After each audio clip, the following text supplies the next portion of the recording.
Terry the Smoker, wakey wakey, eggs and bakey. Welcome back to PM and Him, a comedy podcast for listeners of all ages. The show where we take a deep dive into some of the dumbest topics found on the internet. I just nailed that intro, and so I have got to throw it over to my co-host, Blake Bushman. He is dying of laughter. And Something Blake, how are like you doing that. this week? Yeah, it's something like dying with laughter. It's more thinking about all the people who found our podcast for the very first time, and they clicked on it, and the first thing they hear is, "I'm Tammy the Smoker." That's every I'd click that podcast and be like, "Okay, well, I'm finding something else today." That's everybody's favorite commercial, right? Like, I think we were all devastated when we found out the news of her passing because she was a TV icon growing up. Those anti-tobacco commercials, did they not put the fear of everything into you? Like, would you have Yeah, ever? I was terrified of getting a hole in my throat that I had. Like, I would spend hours. I was like, "How does she eat? How does?" And I think you have to like plug it so she can eat and stuff. And it just sounded You're awful. joking.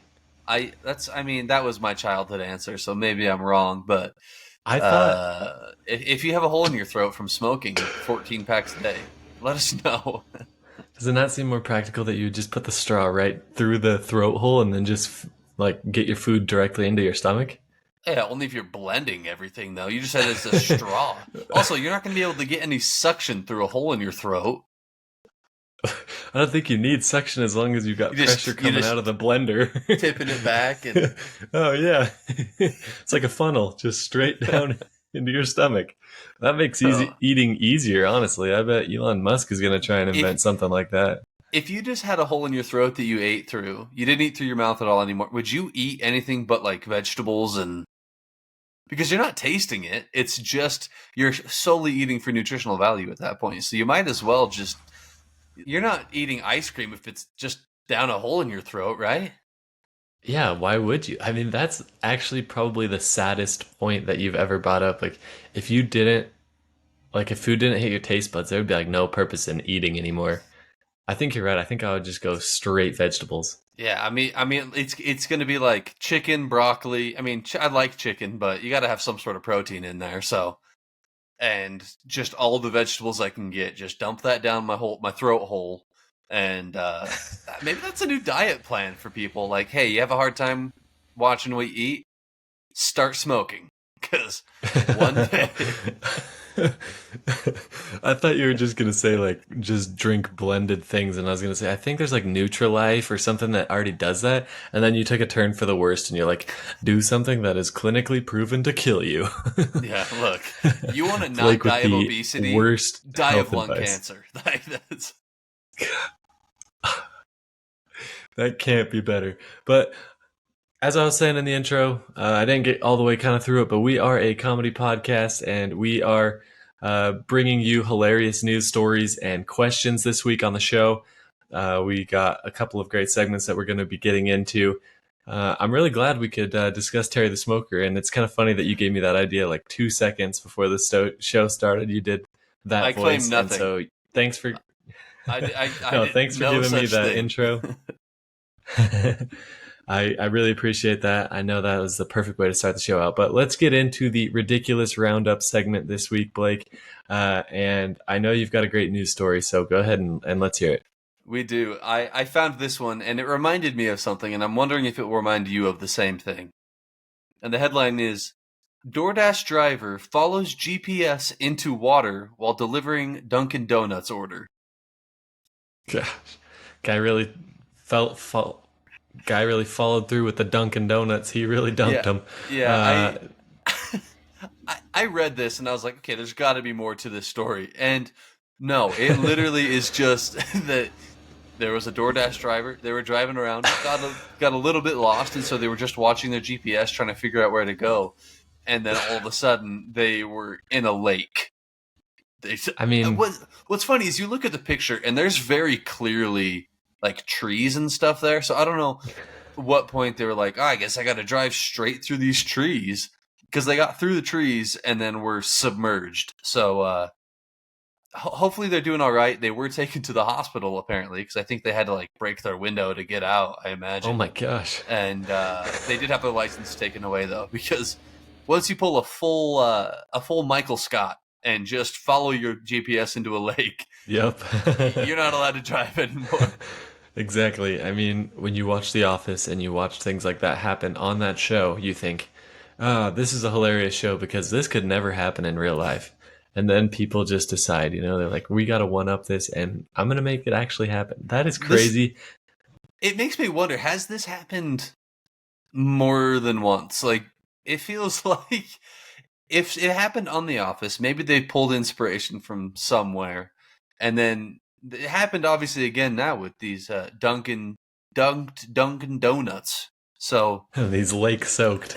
yeah, so I feel like maybe this is more common than we think, and maybe when you get out into like I don't know, some place that's not super populated, there's just a lot of small windy roads and super dense trees and apparently no roads at all, actually, based off of what the picture looks like.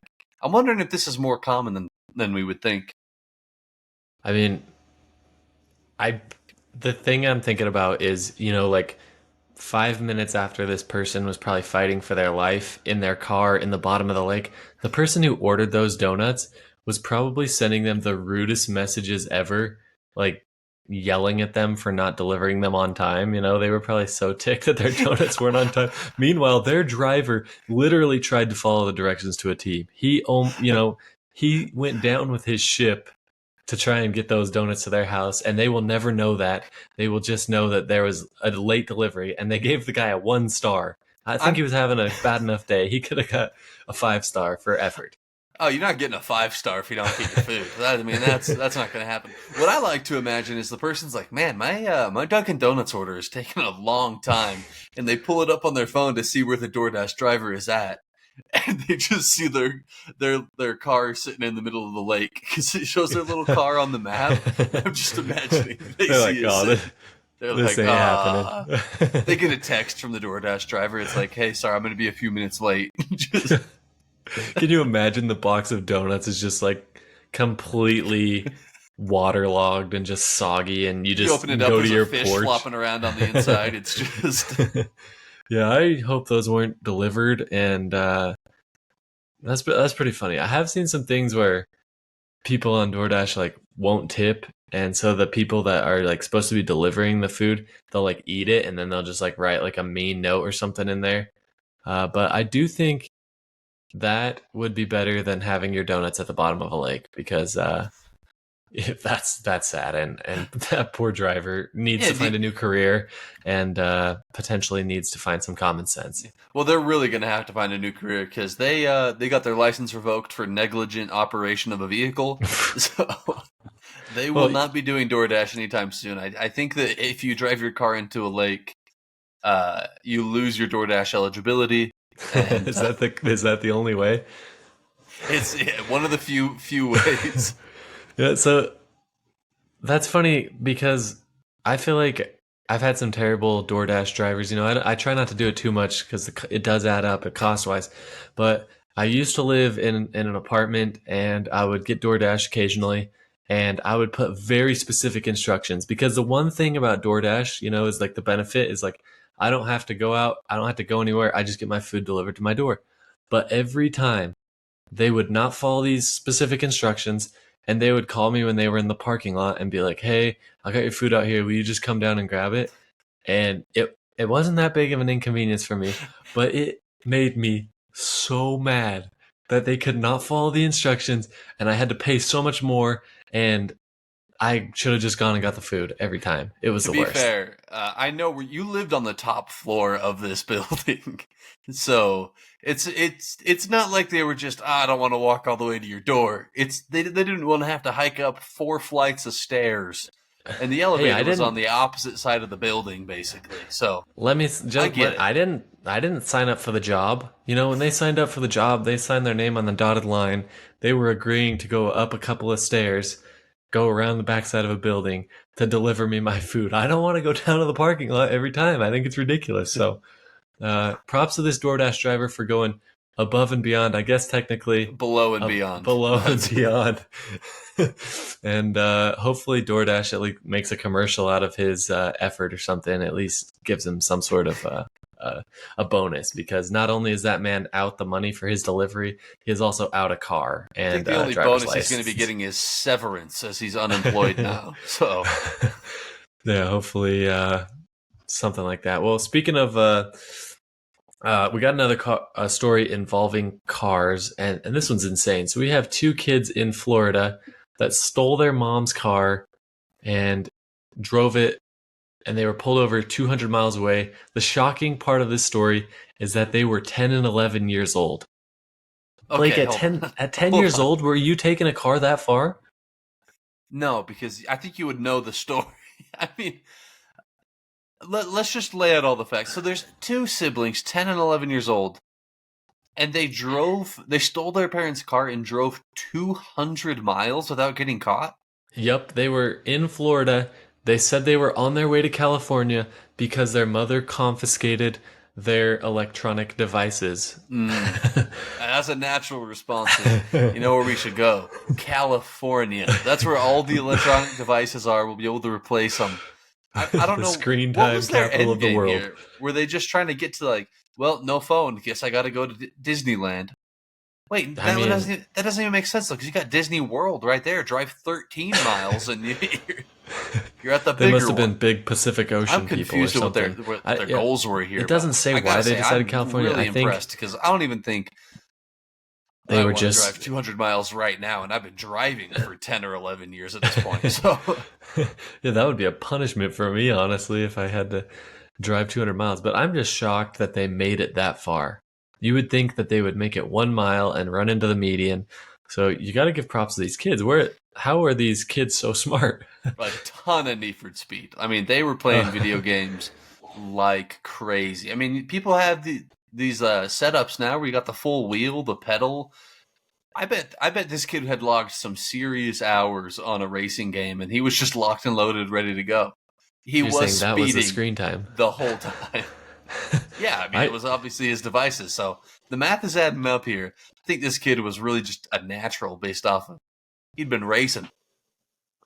Yeah, I mean, luckily these kids' mother did not decide to press charges on them for stealing the car, so I think they're going to be okay. But I mean, we should just give them What kind honorary of driver's hold up? licenses. Hold up. What kind of mother would press charges on her own child for stealing you know who's going to have to pay those fees? Herself. Like It's about learning, though. Maybe she wanted to teach him a lesson, get him a permanent record at age she's 10. she's going to owe herself $2,000 for She she's going to just end up paying more in like legal fees writes than what she herself a gets back check. anyways. This is going to be that would be a terrible financial decision to basically sue yourself. Like that's what it would be. So I glad to hear she's not pressing charges essentially against herself. Yeah, I mean, that was a good decision, and I think these kids are, just they don't need driver's ed. Clearly, you can make it that far at that age. Driver's ed is not necessary for you. Yeah. I You've, think I think instead is they should be gifted a license. Like, hey, yeah, you made it.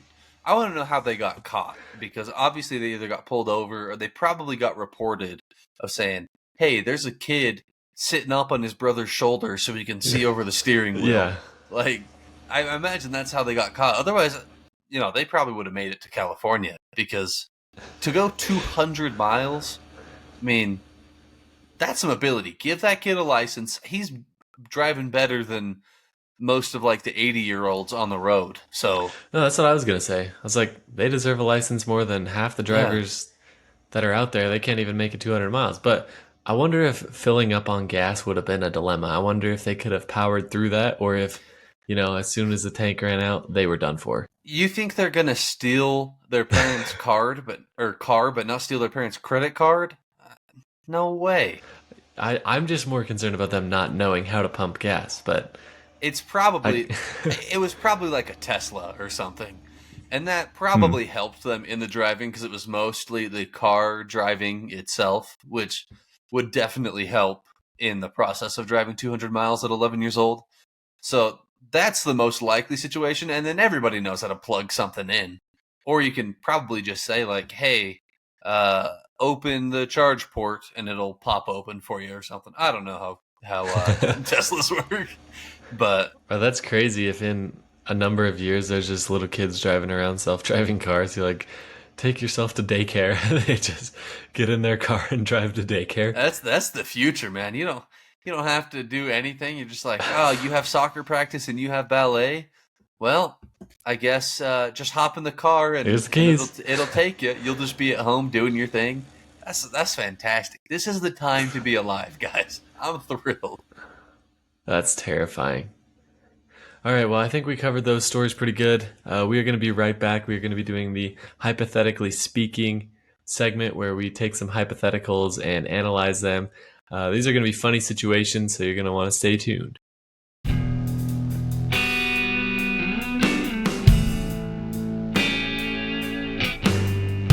And we are back. We've got the hypothetically speaking segment where we're taking some hypothetical situations that we've thought up and we are going to be analyzing them. And, these situations are probably going to get a little wild, so just sit back and enjoy. And I'm going to go first this week on this one, Blake. And this is something I thought up, and so I'm really excited to see what you're going to say to it. So first, hypothetically speaking, Blake, you're using a public restroom and all the stalls are open, but you decide to enter the handicap stall. As you're doing your business, you see a wheelchair roll up and it is just parked outside the door waiting for you to be done. How do you exit that stall to not make yourself look like an absolute jerk? Oh, easy. I am sliding underneath into the stall next to me and walking out that one. That guy's going to be waiting forever because that is going to stay locked from the inside.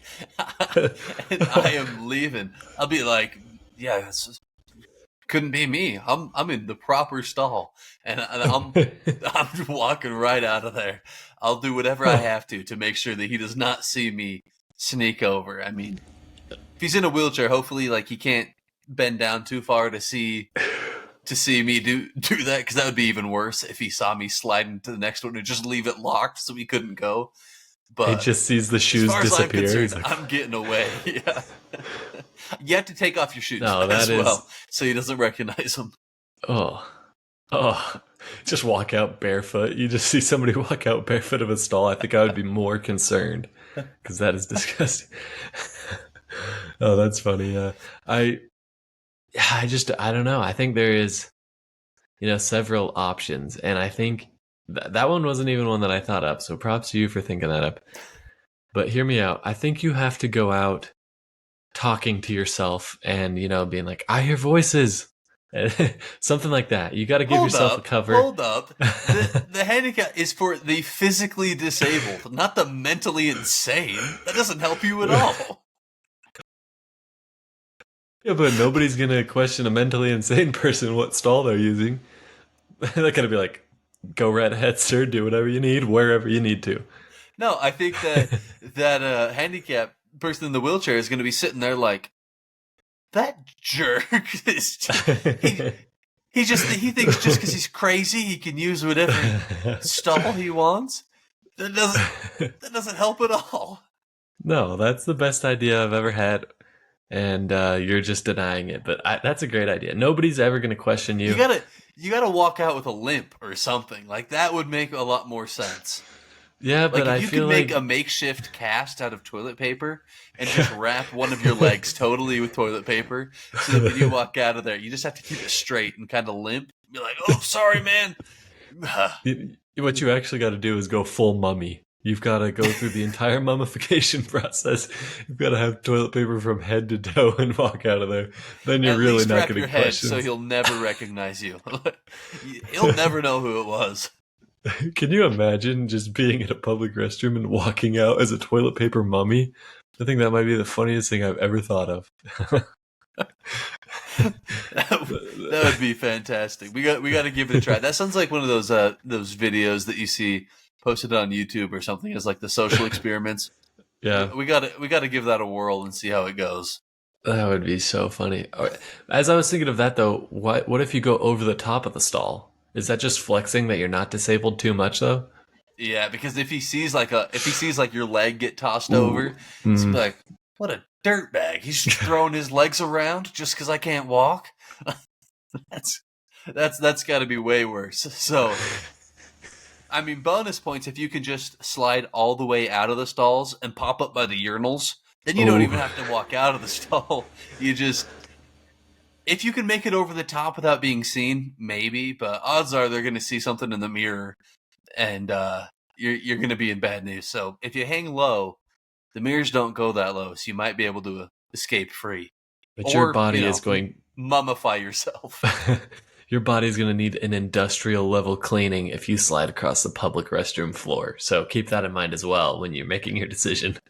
Yeah, but I would rather be socially clean than physically clean. So that is That was the weirdest thing I've ever heard you say. no, I mean it makes sense when you don't think about it. So I I'll get into my hypothetical situation. I think we came up with some good solutions for that one. Mine is a little different here. And in fact, all of mine are. It's just things that come out of the recesses of my mind, which aren't always. It's dangerous. Yeah, it is. And you'll see that in this first one. You have 48 hours to eat as much cheese as possible, but every pound you eat is equal to $1,000. How much cheese are you eating? Okay, 1 pound of cheese is $1,000. Yeah, yeah. And also, I mean, we Oh, got to figure out what kind of cheese is you're going to be able to put down the best. Because I'm thinking, strictly spray. based off of time, I think you could like just drink nacho cheese, spray cheese. Oh, that's a good point. Okay. Actually, I hadn't thought about Okay. that. I don't know if spray cheese would count though because I think it says like a cheese like product on the can. So Yeah, are you gonna give imagine that to me or no? imagine you spent 48 hours eating spray cheese, and then the genie who gave you this opportunity walks up. He's like, "You didn't eat any cheese. What are you talking about?" You would feel terrible too. No, am I wrong for my first thought being the after effects of 48 hours of straight eating cheese? Like Mm. you would your stomach would be a straight brick and that stomach would not be moving. You Oh would no, be it would be very moving. clogged. It would be moving rather quickly. I think. I don't think you'd get I think clogged up. cheese I does think the you'd get opposite effect. uncorked. No, I don't think so. What? No, Cheese does Google not this. clog you up. I Cheese, mean, yes. lactose intolerant people are it's just a direct system. They eat it and it's just immediately coming out at the same time. And I think everybody to some sense has like a little bit of that scale. It's just way toned back for some people. You're Okay, not getting clogged up by eating cheese. You're you getting totally are. absolutely just Do a Google it's running search through your system. cheese CO and tell me what the first result is. Cheese CO? I Yeah. Cheese space CO and then it's going to like auto populate and cheese then you costume. no, it is Cheese not going to cookies. nope. Nope. Cheese cheese coney. Cheese It's company. Cheese corn dog. Cheese it's coffee. you're Cheese lying. connoisseur. You're lying. You think I'm making these words up? Cheese constipation. Well, if you specifically look up cheese constipation, if I look up cheese diarrhea, it'll probably be the first thing too. I So, I would never look that up first of all, but it says first result I get it says that cheese is a particular constipation culprit and that really high fat foods slow down digestion. So I don't know how we are on opposite ends of the spectrum, but I think it's commonly understood that cheese is a clogger, not a declogger. all right, what about this though? From healthline.com, Oh my god. common foods that cause diarrhea include fried, greasy foods, dairy, or sugar substitutes. Cheese is dairy, my man.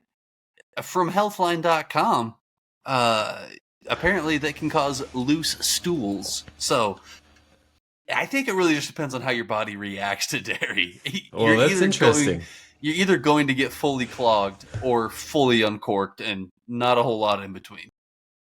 because my friends at WebMD say dairy Okay. is dairy is a constipator. So Okay, so what we found out is that if you search a certain thing, you're going to find a website that supports your claim. Yeah, I guess we're gonna have to if let people your vote if on your this. Google search is cheese constipation, you will find backup support. If you search does cheese give you diarrhea, you will also find things to back up your claim. So really, it just comes down to how you react. The important question is how much are you going to eat in Okay, I was 48 gonna say hours? we got to get back to the question now that we determined that it's a wild card. We don't know what's gonna happen to your stomach, so we'll just throw that variable out of the formula here. And that's tough. I'm going cream cheese. I think Ooh, maximum would be 5 pounds in 48 hours though. I think I'm going straight melted Velveeta. Oh, that's gotta be I, it's so salty. and I think I can eat a good 48 hours. 48 hours. Give me like a pound every 2 hours. I'll eat 20 pounds of cheese. I'm 20 pounds? I'll No throw it way. down, man. Nice 20 grand. I'm thrilled with that. That is unrealistic. Velveeta It, will absolutely come out as a liquid as well, though. It will not solidify in oh. your stomach. So, Thanks for that image. That's disgusting. But 20 pounds, you really, because in liquid form, you're going to have to drink that much more. I hope you're accounting for here, that. really, here's the question though. I think that once you reach a certain pound threshold, there's not a massive difference. Like if I eat 10 pounds versus 20 pounds, I'm No going to way. be dying either way, right? I might as well just push through and get twice the money. No, you're literally going to be dying. Well, there's a chance. So give me 20 pounds of Velveeta. I might throw in a string cheese for fun to mix it up. But I think I can get there. All right. Well, I lost your audio.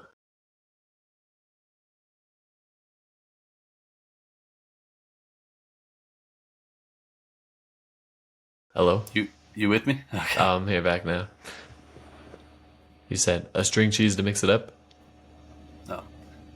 I might have a string cheese to mix it up, but I'm pretty sure I can get there on 20 pounds. 48 hours? I'll stay up nonstop. I If don't know if you it'll all stay in me for the 48 hours, but as long as I eat it, right? It doesn't have to be in my body at one time. Well, if you spend $20,000 getting your stomach transplant after the 48 hours, it's really going to be a big L. So I'm going to advise you to eat a smaller quantity and then go on a nice vacation with the payout. I mean, I still think 10 is probably more realistic, but 20, that's crazy. That's insane. Maybe I'm vastly underestimating how many pounds of Velveeta cheese is 20 pounds worth. That's probably like an industrial size, like one of those garbage things, like the big dumpster things they take when they're like building a new house. I don't know if there's a better word for that. You know what I mean? It's like a big A giant dumpster. trash can. That is not 20 No. pounds. That's like If it was 200 filled with liquid pounds. cheese, if it was filled with liquid cheese, I bet that's like 20 pounds. That's like 25,000 pounds probably. There's No, there's liquid is no not way. heavy. It depends on the liquid. I'm gonna look up how much is 20 pounds of liquid. It depends on the liquid. Different liquids have different densities. He's gonna find out. You got to find the density of Velveeta cheese first. Well, I'm going to nacho cheese bags was my thought, Okay, and see how much they weigh. look up how much a gallon of that weighs, and I I found promise a you, 20-pound wheel of Parmesan. and it's pretty small, right? Okay, 20 Now pounds of fill cream that cheese is in same a like space a with Home cheese. Depot bucket. No, because if you Oh, I is can that how get it there. works? I can get there. Yeah, that makes more sense. I can drink like a 5 gallon bucket of cheese in 48 hours. Give it to me Oh, it's disgusting. for 20 All right. grand. All right. Let's move on to my next one. All Okay, right. Hypothetically speaking, you have to stay in a cage with a zoo animal for one day. Which animal are you choosing? I feel like there's like an insect area. I actually don't want to be. There's like tarantulas and stuff. I don't Oh, want to yeah, be that's in there. spooky. All right, let's name off some. koalas in a zoo. Yes. Sloth? I could hang out Yes. with some sloths. You never seen those claws they got? Yeah, but like, have you seen how slow they move? They'll try to attack and just be like, You're just hanging from the tree, like holding yourself on. yeah. There's no way they're hitting me. I could hang out with some sloths for Uh, sure. I mean, if we have to hang out with one of the more dangerous ones, I feel like I got to go with. I don't know if I would call them. I mean, I'm sure they're dangerous, but I would probably hang out with like elephants. People get in there with them all the time, and as long as I have a watermelon to toss them, they'll be all right. nah. I mean, I was kind of thinking the zoo by us, I feel like, or most zoos in general, always have deer for some reason, which around here is like the most common thing, but they always I have ain't deer. never seen a deer in a zoo. They always have, but it's like a different species, you know? Some come from Africa, some come from South America, probably. Think you're an antelope, gazelle. Same family. I'm pretty sure they're all cousins. I would go in with them because they tend to run away from whatever's in the cage. And yeah, that'd probably just be a pretty relaxing, chill day, I think. You know what's even more relaxing? A sloth. You ever seen somebody more relaxed than a sloth? Well, there's got to There's be no some. way. Oh, you know what? I want to be with the penguins. Okay, let's Actually, answer. Let's answer it this way. What's the most dangerous animal that you would get into the cage with? um, Harambe. You would get in with the gorillas? No way. Yeah, I've they'll seen probably too rip many your limbs videos of off. them. Have you seen the video of the gorilla that like the girl's making a face at him and he just runs up and punches the Oh, glass yeah. and it cracks? Yeah. No way. I ain't hopping in a cage with those things. There's a reason Harambe was shot.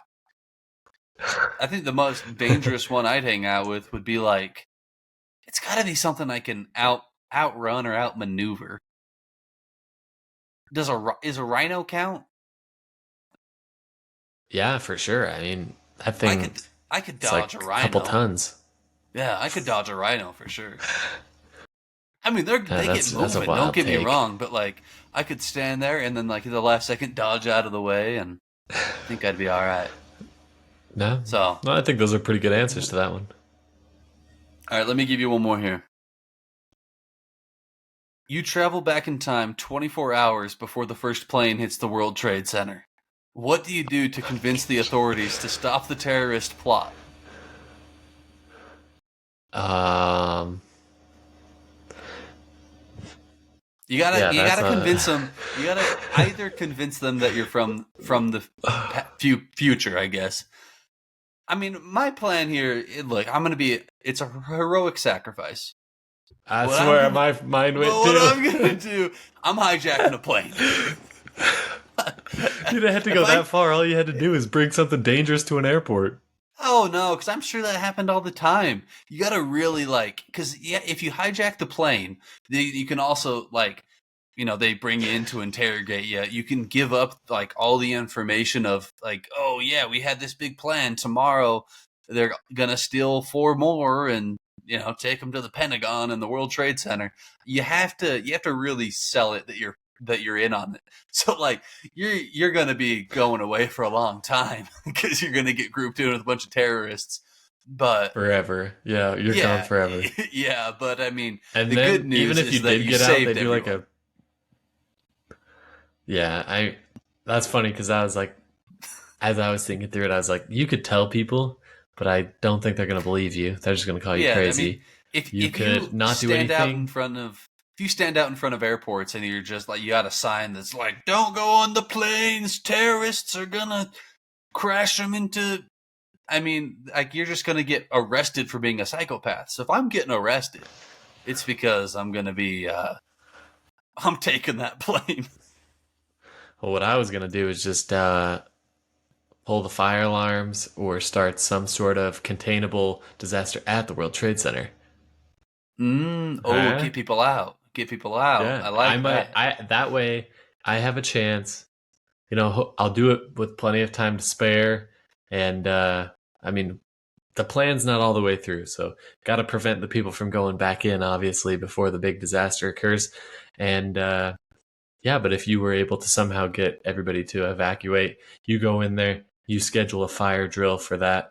morning, everybody's out, and then they start seeing that come towards it. They're going to run away, be safe. They're never even going to know I was in and out. I did my job, saved the people, and I didn't have to be the hero. Nobody I knew. think I I just think you knew. would. I think what would happen is you would pull the fire alarms, and then everybody would be like, "There's not a fire," and then they'd wait for it to turn off and get back to work. Because you know how many times the fire alarm has gone off in my own house, and I'm just like, "That's nothing. Take out the batteries; it'll be okay." God. Yeah, true. Yeah, I told you it wasn't a well thought out plan, but I was just my You're gonna thought get was, everybody standing out in to front of there it, and then when instead the of building collapses, it's not gonna be any better. oh Which my is gosh. No. No, that's what I'm saying. I feel like hijack a plane. It's the if only I don't know. way. That's terrible. That's a terrible way to end this podcast. I can't believe you even had that question. What kind of person are you? What's wrong with you, Blake? I'm stopping 9/11. I'm a good guy. What are you talking about? You acting like it's a bad thing that I was doing. It's for a noble hopefully cause. Al Qaeda does like a prisoner swap to get you back, and then they find out that you weren't even part of their team, and then you die anyway. They send me back. They're like, "Who's this guy?" Like, what did you do? You're like, oh, I was just going for a joyride. You're like, what? Yeah. All right. Well, I think that about wraps it up for this week. Blake, you got anything for the listeners on the way out today? No, I don't. I think we about covered it all. So thanks for tuning in, and we will catch you guys next week. Peace out. Congrats on making it all the way to the end. We hope you enjoyed the show. You are now officially part of the PM and the AM fan base, the morning people, and we are super pumped to have you here. Now that you're a part of the crew, please share the episode with a friend, and make sure to check out the rest of our shows and social media content for more hilarious brackets, crazy questions, and an overall great time. Thanks for listening. It truly means a lot to us, and we'll catch you guys next week.